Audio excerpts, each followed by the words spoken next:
Hello everyone, so my name is Ann of ZB Farms and we are actually, I know it's just after January 1st, so it's going to be the new year, um, and we are getting started on our spring plans. I know there's still technically 3 months of winter before we can start even considering planting, but we start seeds early here. We are, like I said before, we're in West Michigan, we're zone 6B, so we don't have a very big summer, so we need to start them indoors.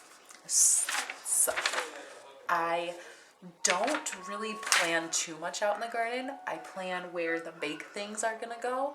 So like where our corn goes. We have potatoes and garlic in the ground now.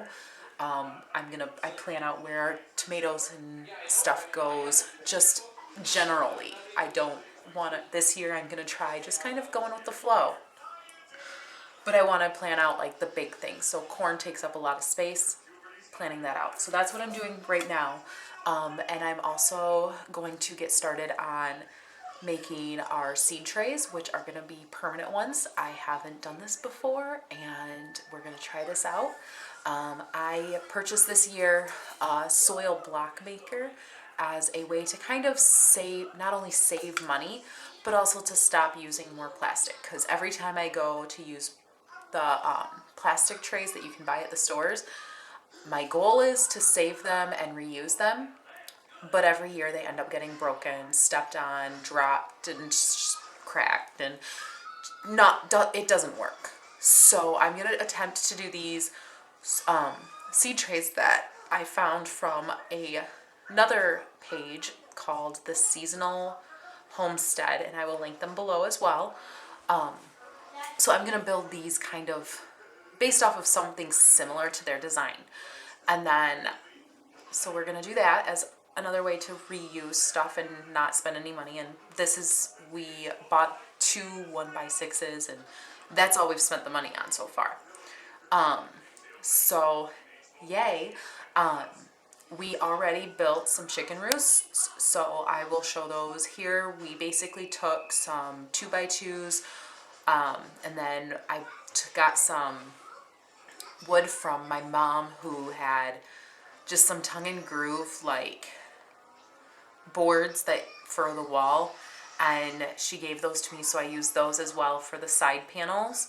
And we put them together and put them in the chicken coop, and our chickens seemed to like them because they didn't have enough roosts, and you need plenty of roosts. And so we have a few more chickens now, so we needed a little bit more roosts for them. And these ones can be moved around, they won't fall over easily, and so I built those already.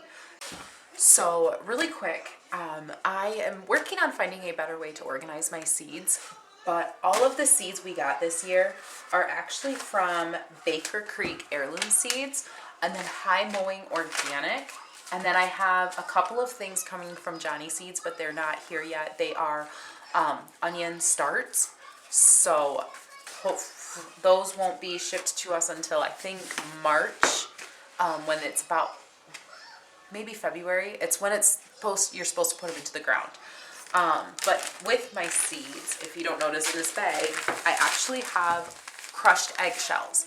And the reason I do that is I actually save all of my eggshells. Anytime we crack them, I usually put them into compost, but since it's coming close, I crack the eggs, I throw them in here and let them dry out. Then I put them in a blender or anything that's going to chop them up, and I basically crush them down to almost dust. And what that's going to do is that's going to throw a ton of extra calcium into the ground for like tomatoes and peppers, like extra calcium.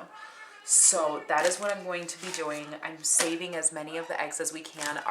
Our chickens, and I'm super excited about it, our chickens just started laying again. They were molting for a few months. I want to say about 2 months they were molting, so we didn't get any eggs from them, which is normal. And now they're laying again fairly consistently. We're getting about 3 eggs a day out of the 4 that are laying right now. And so that's exciting. So we're going to have a lot of extra calcium in our eggs because we provide our chickens with extra calcium. But I know this is also very early to be talking about a spring and a summer garden. But when you're growing your own garden, you kind of have to think early. Next year, I actually want to try overwintering gardens. I've heard of some people doing that where they can grow like the brassica family, which is broccoli, cauliflower, Brussels sprouts, and things like that. And so next year, I plan on attempting to do that in our area. So let's get this journey for this next year and this new year started together on the right foot with seed starting. So we are seed planting today, and we're actually also doing some meal prep. So I actually have some stroganoff here that I'm cooking that you probably will see in a later video. But as a way to start some seed planting, I am planting these two basil plants. I have Genovese basil and lemon basil. And these I'm actually going to be doing as my indoor plant because they don't do well in the winters here in Michigan. So I'm doing them as an indoor. During the summer, I might take them outside just so they get more fresh air. But I do have one basil plant that I just picked up in the produce section at my local grocery store. I don't know what it is though. That's the only problem. So I wanted to grow these as well. I do have little labels that I'm going to put in the pots so I can tell which one is which. The lemon basil though, it smells more lemony than a traditional basil. So I should be able to smell the difference, but for anybody else, not so much. So we are going to get those started today.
Hey everyone, so yesterday I attempted to start getting my soil blocks set up, but they were just crumbling still.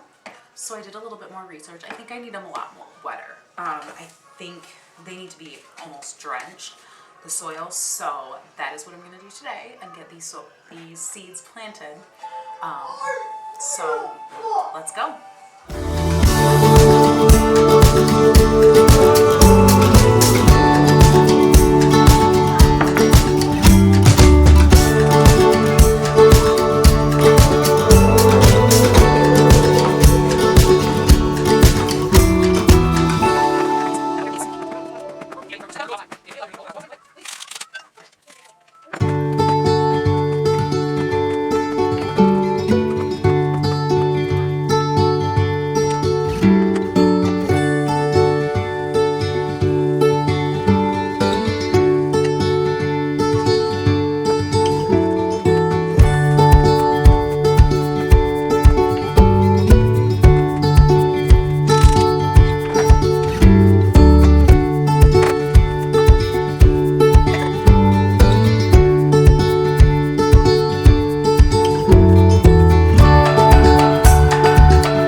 actually going to quickly put these labels on here because Lord knows I will forget which ones I'm doing. I'm going to get the seeds in, and right now today I'm just doing Brussels sprouts, cauliflower, and broccoli to get those started.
So it has been about a week. Yeah, it's been a week since I last saw you and we planted the broccoli, cauliflower, and Brussels sprouts. Well, they are very much a plant that usually takes 7 to 10 days to germinate. These are my plants currently. They got a little too tall for their britches. So we are going to transplant these to, I dread to say it, solo cups. I melted holes in the bottom. I am, just like I say every year, going to attempt to save these to reuse them. But we're going to do our best. So we are going to transplant them into these cups, and I'm going to drop them a lot lower and kind of build up the soil around their stems so that they can hopefully build a bigger root system. And then what happened is we actually ended up having our grow lights a little too high, and so they are trying to grow to those lights. So after I do this, I'm going to drop the grow lights down. So we're going to do this first before we get to the rest of our seeds.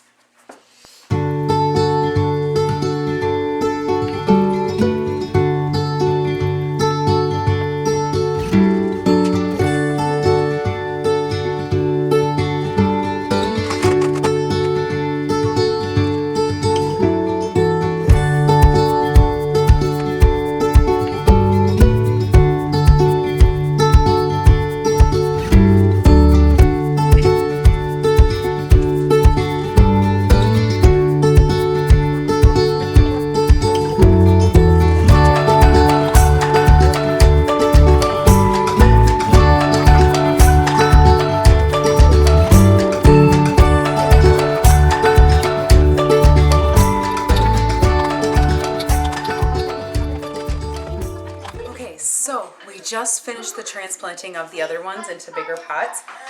Now we are going to start on planting the tomatoes. Sorry for the noise. It's a holiday. The kids are all home. So we are actually going to do succession gardening. If you are wondering what that is, go look on our Facebook page and our Instagram page. I will link both below. I do have an entire post on succession gardening. Basically, it just means you plant at different times, about 2 weeks apart, to get the harvest to kind of last a little longer. So that's what we're going to do. So today we are actually going to plant our paste tomatoes and our slicer tomatoes. I'm going to hold off on the cherry tomatoes a little bit, just so that way we don't cross-pollinate between the cherry and the slicer and paste. Now, when it comes time for them to pollinate, meaning the flowers have burst and it's ready for the tomatoes to start growing, I actually do a little tap. I'll show you when we get to gardening, but I actually self-pollinate. So I just tap the flowers to pollinate themselves, so that way it's less chance of cross-pollination. But you still can get cross-pollination through beneficial insects and everything like that. So today we are going to be planting. As you know, I have a lot of peppers and stuff. Today we're going to be planting all of our slicer tomatoes and paste tomatoes and our bell peppers. We're going to hold off on the hot peppers a little bit till we get the cherry tomatoes planted as well. But we are going to be planting our crimson tomato, and I'm actually going to do that in this pot right here. It's not supposed to be in there. I'm going to do that in this pot right here. That way we can keep them indoors. We can move them outside when the weather gets a little bit nicer. But that way I can move them to a different place. They aren't going to go into my garden. So I am still going to get them started in the soil blocks, but they will be transplanted into this container and possibly more. We will see when it comes to that. With the soil blocks, last week I noticed my soil was still a little crumbly. I was still having a hard time with it. Over the past week I've done a lot of research. My soil was too dry. So you basically want it almost a mud consistency. And that is what I'm going to be working on today. So I'm going to get some more soil into my bin. And then I'm going to start adding all of the water. And we're going to start these soil blocks.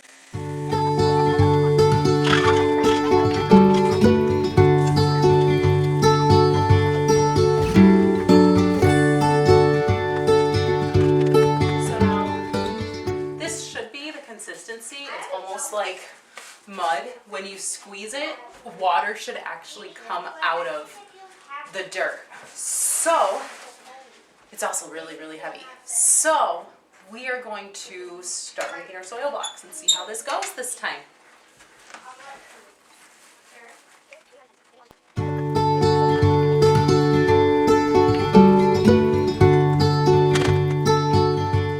going to plant 3 things in here. The first one I'm going to do is our specialty tomatoes. I'm also going to plant our tomatillos.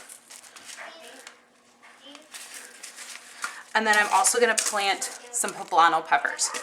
We're going to get these ones in here and get these ones started, and then I'll grab another one of our trays. So now first up is our giant crimson tomato that we got from M.I. Gardner.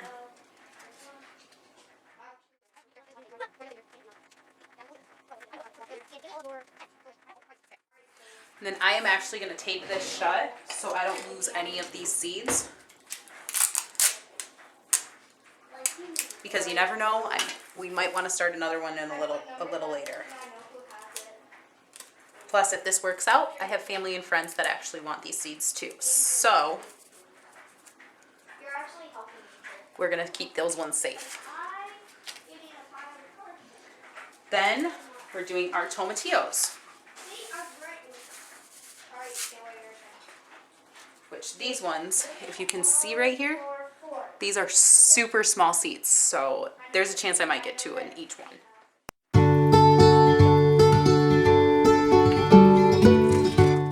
Next up are Poblano peppers.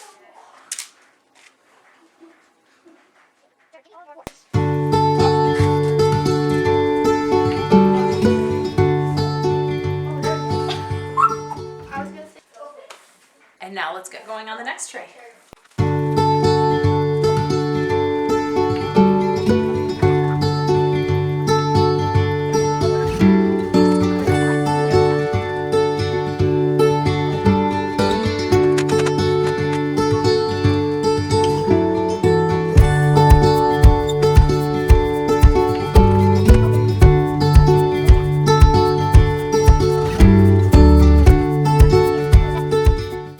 Next up is our Martino's Roma and our Amish paste. Both of these are paste tomatoes.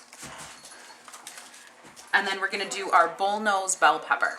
So all of these, pretty much all the seeds I'm doing today are from Baker Creek.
So we managed to get our first succession of plants done and ready to go. I'm super excited.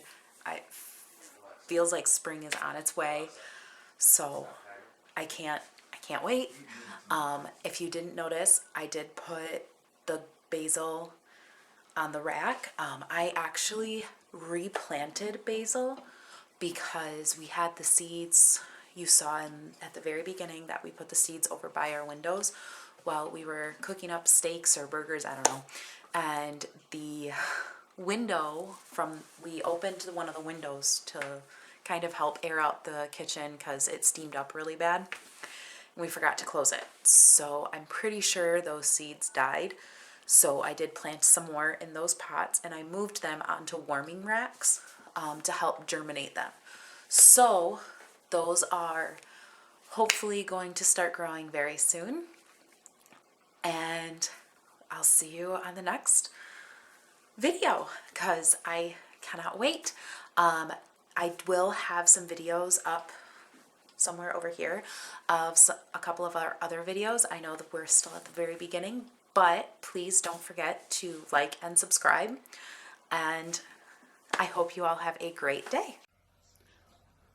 Don't forget to like and subscribe so you can keep up to date on what is happening at ZB Farms.